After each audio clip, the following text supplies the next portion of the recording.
हाथों पर काली पट्टी बांधकर विधानसभा पहुंचे। कांग्रेस विधायक मध्य प्रदेश विधानसभा के मानसून सत्र के तीसरे दिन दिल्ली के जंतर मंतर पर छात्रों के साथ हुई मारपीट और कांग्रेस नेताओं की गिरफ्तारी को लेकर जोरदार हंगामा हुआ। विधानसभा अध्यक्ष द्वारा स्थगन प्रस्ताव पर चर्चा की अनुमति नहीं दिए जाने के विरोध में नेता प्रतिपक्ष उमंग सिंघार सहित कांग्रेस विधायक काली पट्टी बांधकर सदन पहुंचे। कांग्रेस ने सरकार के खिलाफ नारेबाजी की, जबकि सत्ता पक्ष ने इसे राजनीतिक नौटंकी बताया। लगातार हंगामे के चलते सदन की कार्यवाही 15 मिनट के लिए स्थगित करनी पड़ी। प्रश्नकाल में कई अहम मुद्दों पर भी सरकार से जवाब मांगा गया।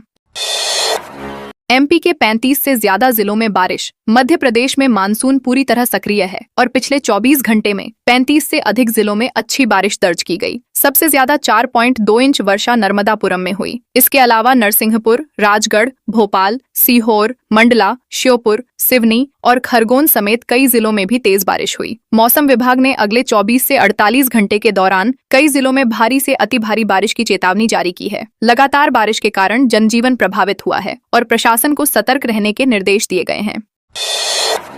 एक बैठक में तय की 355 निजी कॉलेजों की फीस। मध्य प्रदेश में निजी शिक्षण संस्थानों की फीस निर्धारण प्रक्रिया पर कांग्रेस विधायक पंकज उपाध्याय ने गंभीर सवाल उठाए हैं। उन्होंने विधानसभा में सरकार के जवाब का हवाला देते हुए आरोप लगाया कि प्रवेश एवं शुल्क नियामक समिति ने 4 वर्षों में 5062 निजी संस्थानों की फीस तय की, जबकि एक ही बैठक में 355 कॉलेजों की फीस निर्धारित कर दी गई। उपाध्याय ने पूछा कि इतने कम समय में सभी दस्तावेजों और आय व्यय का सही परीक्षण कैसे संभव हुआ। तकनीकी शिक्षा मंत्री ने लिखित जवाब में समिति की प्रक्रिया की जानकारी दी।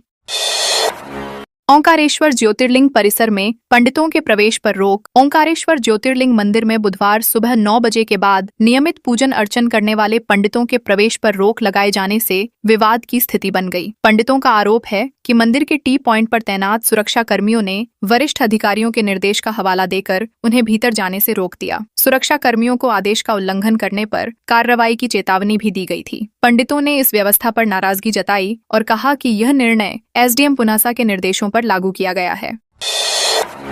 कलेक्टर ने निरीक्षण के दौरान निजी कर्मचारी को लगाई फटकार। रीवा कलेक्टर नरेंद्र सूर्यवंशी का आरटीओ कार्यालय में निरीक्षण के दौरान एक निजी कर्मचारी को फटकार लगाते हुए दिया गया बयान चर्चा का विषय बन गया है। इसका वीडियो भी सामने आया है। कलेक्टर ने कर्मचारी को अनुशासन में रहने की नसीहत देते हुए कड़ी कार्रवाई की चेतावनी दी। यह मामला महिला कर्मचारी दर्शना वाकड़े और निजी कर्मचारी शैलू गुप्ता के बीच हुए विवाद से जुड़ा है। शिकायत मिलने के बाद कलेक्टर बिना सूचना के आरटीओ कार्यालय पहुंचे और दोनों पक्षों से जानकारी लेकर मामले की जांच के निर्देश दिए।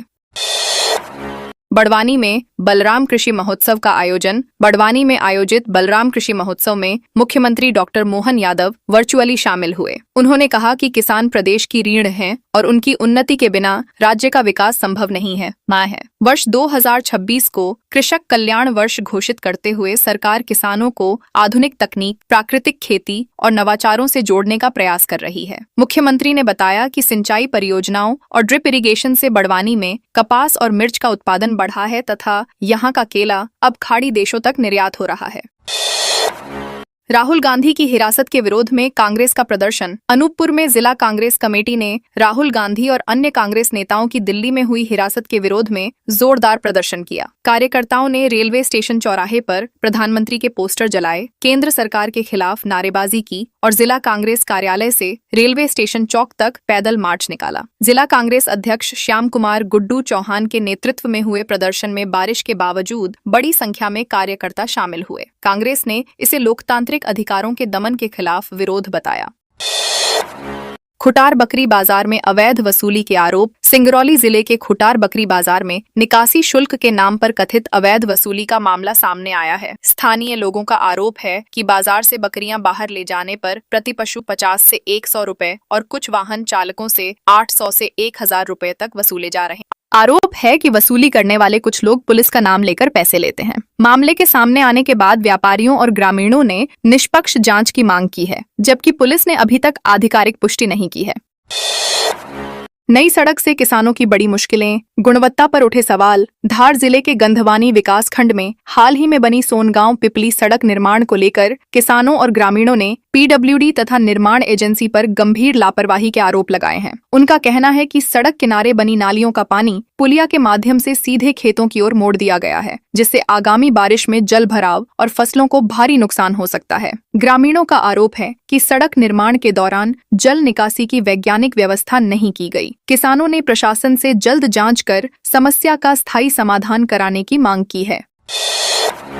मधुरम ढाबा फैमिली रेस्टोरेंट में पुरानी रंजिश को लेकर हमला। रीवा जिले के मनगवान थाना क्षेत्र स्थित बेलवा पैकान के मधुरम ढाबा एंड फैमिली रेस्टोरेंट में पुरानी रंजिश के चलते आधी रात हिंसक मारपीट हुई। 17 जुलाई की रात करीब 2:30 पर कई युवक लाठी डंडों और हाथ मुक्कों के साथ ढाबे में घुसे और लोगों पर हमला कर दिया। पूरी घटना सीसीटीवी कैमरे में कैद हो गई, जिसमें भगदड़ और अफरा तफरी साफ दिखाई दे रही है। बीच बचाव करने पहुंचे लोगों के साथ भी धक्का मुक्की की गई। पुलिस ने मामला दर्ज कर फुटेज के आधार पर आरोपियों की पहचान और गिरफ्तारी की कार्रवाई शुरू कर दी है। अब दूसरे मकान पर भी चला। बुलडोजर अशोकनगर में देह व्यापार और अश्लील वीडियो बनाकर ब्लैकमेलिंग के चर्चित मामले में गिरफ्तार सीमा अहिरवार के दूसरे अवैध मकान पर भी प्रशासन ने बुलडोजर कार्रवाई। दीपेश कॉलोनी स्थित 2 मंजिला भवन को जेसीबी की मदद से ध्वस्त कर दिया गया। प्रशासन, पुलिस और नगर पालिका की संयुक्त टीम कार्रवाई के दौरान मौके पर मौजूद रही। जाँच में मकान बिना अनुमति के निर्मित पाया गया। आरोप है कि इसी भवन से लंबे समय से अवैध गतिविधियां संचालित की जा रही थीं। इससे पहले भी सीमा अहिरवार के एक अन्य अवैध टीन शेड मकान को प्रशासन गिरा चुका है। शिवपुरी में कचरा डालने का विरोध, नपा के वाहन रोके। शिवपुरी नगर पालिका के वार्ड क्रमांक 16 स्थित बड़ौदी क्षेत्र में स्थानीय रहवासियों ने ट्रेंसिंग ग्राउंड के बाहर कचरा फेंके जाने का विरोध करते हुए नगर पालिका के कचरा वाहनों को रोक दिया। इससे कई घंटों तक वाहनों की लंबी कतार लगी रही। लोगों का आरोप है कि रिहायशी इलाके में कचरा, मृत पशु और सीवर का मलबा डाला जा रहा है, जिससे दुर्गंध और संक्रमण का खतरा बढ़ गया है। विरोध करने पर जेसीबी चलवाने की धमकी देने का भी आरोप लगाया गया है। रहवासियों ने तत्काल समस्या के समाधान की मांग की है। नर्मदा नदी में डूबा युवक, दूसरे दिन भी रेस्क्यू जारी। नर्मदापुरम के सूरजकुंड स्थित आहारखेड़ा घाट पर नर्मदा नदी में नहाते समय 25 वर्षीय रामू कतिया नदी में डूब गया। उसके साथी को स्थानीय लोगों ने सुरक्षित बचा लिया, लेकिन रामू का अब तक कोई सुराग नहीं मिल पाया है। घटना के करीब 20 घंटे बाद भी एसडीआरएफ की टीम लगातार रेस्क्यू अभियान चला रही है। पुलिस के अनुसार रामू टाइल्स लगाने का काम करता था और पत्नी, बच्ची व अन्य मजदूरों के साथ गौशाला परिसर में रह रहा था। घटना के बाद परिवार का रो रो कर बुरा हाल है। रीवा से नशीली टैबलेट ला रहे युवक गिरफ्तार। शहडोल जिले की ब्योहारी पुलिस ने नशे के खिलाफ अभियान के तहत बड़ी कार्रवाई करते हुए रीवा से नशीली टैबलेट लेकर आ रहे एक युवक को गिरफ्तार किया है। आरोपी के कब्जे से 792 नशीली टैबलेट और एक मोटरसाइकिल जब्त की गई है, जिनकी कुल कीमत करीब 1 लाख रुपए बताई गई है। सूचना मिलने पर पुलिस ने मोह गांव के बोकरा तिराहे पर घेराबंदी कर आरोपी को पकड़ा। उसके खिलाफ एनडीपीएस एक्ट के तहत मामला दर्ज कर पूछताछ की जा रही है और पूरे नेटवर्क की जांच भी शुरू कर दी गई है। महर में वर्षों पुराना कचरा नहीं हटाने पर कलेक्टर सख्त। महर जिले में वर्षों से जमा कचरे के निष्पादन में लापरवाही पर कलेक्टर एवं जिला मजिस्ट्रेट विदिशा मुखर्जी ने सख्त कार्रवाई की है। नगर पालिका अध्यक्ष, मुख्य नगर पालिका अधिकारी और रेमकी कंपनी के प्रोजेक्ट मैनेजर को कारण बताओ नोटिस जारी किया गया है। नोटिस में अरकंडी क्षेत्र में लंबे समय से जमा पुराने कचरे का 100% निष्पादन नहीं होने और ठोस अपशिष्ट प्रबंधन के नियमों का पालन नहीं करने पर जवाब मांगा गया है। प्रशासन ने संबंधित अधिकारियों को समयबद्ध कार्रवाई सुनिश्चित करने के निर्देश दिए हैं। महर में छात्रों का 1 किलोमीटर तक पैदल मार्च। महर में छात्रों ने शिक्षा व्यवस्था में सुधार, परीक्षा प्रणाली में पारदर्शिता और पेपर लीक जैसी समस्याओं के विरोध में शांतिपूर्ण पैदल मार्च निकाला। छात्र सतना रोड से करीब 1 किलोमीटर पैदल चलकर कलेक्ट्रेट पहुंचे और डिप्टी कलेक्टर आशिमा पटेल को कलेक्टर के नाम ज्ञापन सौंपा। छात्रों ने भर्ती और बोर्ड परीक्षाओं में अनियमितताओं, मानसिक तनाव तथा शिक्षा व्यवस्था की कमियों पर प्रभावी कार्रवाई की मांग की। उन्होंने इस पहल को पूरी तरह गैर राजनीतिक बताते हुए प्रशासन से छात्र हित में पारदर्शी और भरोसेमंद व्यवस्था लागू करने की अपील की। रक्तांचल 3 के कलाकारों ने महाकाल के दरबार में लगाई हाजिरी। ओटीटी वेब सीरीज रक्तांचल 3 के कलाकार निकितिन धीर, क्रांति प्रकाश झा और अभिनेता चंदन राय बुधवार तड़के उज्जैन स्थित विश्व प्रसिद्ध श्री महाकालेश्वर मंदिर पहुंचे। तीनों कलाकारों ने बाबा महाकाल की भस्म आरती में शामिल होकर पूजा अर्चना की और नंदी हॉल में करीब 2 घंटे तक आरती में मौजूद रहे। इसके बाद उन्होंने नंदी महाराज का पूजन कर भगवान महाकाल का जलाभिषेक किया। कलाकार इंदौर में वेब सीरीज के प्रमोशन के बाद विशेष रूप से महाकाल के दर्शन करने उज्जैन पहुंचे थे। कांग्रेस ने फूंका केंद्र सरकार का पुतला। नीमच के विजय टॉकीज चौराहे पर जिला कांग्रेस कमेटी के नेतृत्व में कार्यकर्ताओं ने राहुल गांधी की गिरफ्तारी के विरोध में केंद्र सरकार का पुतला फूंका। कांग्रेस का आरोप है कि दिल्ली में नीट परीक्षा मामले पर छात्रों के समर्थन में आवाज उठाने पर राहुल गांधी को हिरासत में लिया गया। प्रदर्शन के दौरान कार्यकर्ताओं ने केंद्र सरकार के खिलाफ जमकर नारेबाजी की। पुतला जलाने के दौरान शुरुआत में वह कई बार बुझ गया, जिसके बाद दोबारा पेट्रोल डालने पर पुतला पूरी तरह जल उठा और प्रदर्शन समाप्त हुआ। खवासा टूरिया मार्ग पर सड़क पार करती दिखी जुगनी बाघिन। सिवनी के पेंच टाइगर रिजर्व के बफर जोन स्थित खवासा टूरिया मार्ग पर मंगलवार देर रात प्रसिद्ध जुगनी बाघिन सड़क पार करती दिखाई दी। सूचना मिलते ही वन विभाग ने सुरक्षा के मद्देनजर दोनों ओर से वाहनों की आवाजाही कुछ समय के लिए रोक दी। पर्यटकों और वाहन चालकों ने धैर्य का परिचय देते हुए सुरक्षित दूरी बनाए रखी। इस दौरान कई लोगों ने अपने मोबाइल फोन से बाघिन का वीडियो रिकॉर्ड किया, जो अब सोशल मीडिया पर तेजी से वायरल हो रहा है और लोगों का ध्यान आकर्षित कर रहा है। बारिश में सड़क पर गिरा विशाल पेड़। मेहर बरही मार्ग पर ग्राम सोनवारी के पास मंगलवार देर रात तेज बारिश के दौरान एक विशालकाय पेड़ मुख्य सड़क पर गिर गया। राहत की बात रही कि घटना के समय कोई वाहन पेड़ की चपेट में नहीं आया, जिससे बड़ा हादसा टल गया। पेड़ गिरने से सड़क पर यातायात पूरी तरह बाधित हो गया और दोनों ओर बसों, ट्रकों तथा अन्य वाहनों की लंबी कतारें लग गईं। रात भर यात्रियों और वाहन चालकों को परेशानी का सामना करना पड़ा, जिसके बाद मार्ग को साफ करने का कार्य शुरू किया गया। बस किराया बढ़ाने पर निर्णायक आर पार की तैयारी। मध्य प्रदेश में बस किराया बढ़ाने की मांग को लेकर बस संचालकों ने आंदोलन की तैयारी तेज कर दी है। मध्य प्रदेश बस ओनर्स एसोसिएशन ने 26 जुलाई को सागर में प्रदेश स्तरीय बैठक बुलाई है, जिसमें सभी 55 जिलों के प्रतिनिधि शामिल होंगे। बैठक में किराया वृद्धि, राष्ट्रीयकरण की नई स्कीम और बस संचालकों से जुड़े अन्य मुद्दों पर चर्चा होगी। एसोसिएशन ने संकेत दिए हैं कि यदि सरकार ने मांगे नहीं मानी तो प्रदेश व्यापी आंदोलन और हड़ताल की रणनीति पर भी अंतिम निर्णय लिया जा सकता है।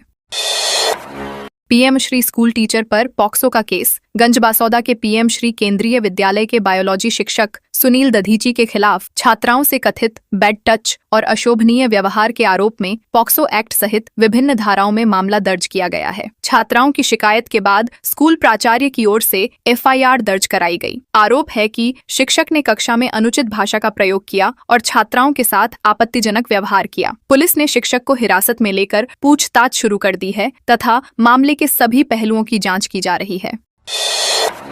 खनिज विभाग ने की 75 ट्रॉली अवैध रेत जब्त। नरसिंहपुर जिले के करहैया तिंदनी गांव में खनिज विभाग ने अवैध रेत भंडारण के खिलाफ कार्रवाई करते हुए करीब 75 ट्रॉली रेत जब्त की है। विभाग के अनुसार बिना अनुमति शासकीय मार्ग पर लगभग 225 घन मीटर रेत का भंडारण किया गया था। जांच में भंडारण अवैध पाए जाने पर रेत को जब्त कर ग्राम कोटवार की सुपुर्दगी में सौंप दिया गया। जब्त रेत की अनुमानित कीमत करीब 34,000 रुपए बताई गई है। विभाग ने दोषियों के खिलाफ प्रकरण दर्ज कर आगे की कानूनी कार्रवाई शुरू कर दी है। अनाधिकृत गैरहाजिरी पर सीधे नौकरी नहीं छीन सकते। ग्वालियर हाईकोर्ट ने कर्मचारी सेवा नियमों से जुड़े एक महत्वपूर्ण मामले में फैसला सुनाते हुए कहा कि केवल अनाधिकृत अनुपस्थिति के आधार पर किसी कर्मचारी को नौकरी से हटाना या अनिवार्य सेवानिवृत्त करना उचित नहीं है। कोर्ट ने स्पष्ट किया कि विभागीय जांच में यह साबित होना चाहिए कि कर्मचारी जानबूझकर ड्यूटी से दूर रहा। इसी आधार पर सेंट्रल बैंक ऑफ इंडिया के कर्मचारी करण खरे की अनिवार्य सेवानिवृत्ति का आदेश रद्द कर दिया गया। बैंक ने उन पर 586 दिन बिना अनुमति अनुपस्थित रहने का आरोप लगाया था। गैस किट लगी वैन समेत 3 स्कूल वाहन जब्त। सागर जिले में स्कूली बच्चों की सुरक्षा को लेकर परिवहन विभाग ने विशेष जांच अभियान चलाया। कार्रवाई के दौरान गैस किट लगी एक स्कूल वैन सहित 3 स्कूल वाहनों को नियमों के उल्लंघन के आरोप में जब्त किया गया। जांच में संबंधित वैन में क्षमता से अधिक बच्चे बैठे मिले और चालक आवश्यक दस्तावेज भी प्रस्तुत नहीं कर सका। वाहन में एलपीजी गैस किट लगी होने के साथ उसका उपयोग निजी वाहन होते हुए भी स्कूल परिवहन के लिए किया जा रहा था। इसके बाद विभाग ने सभी वाहनों पर नियमानुसार कार्रवाई की।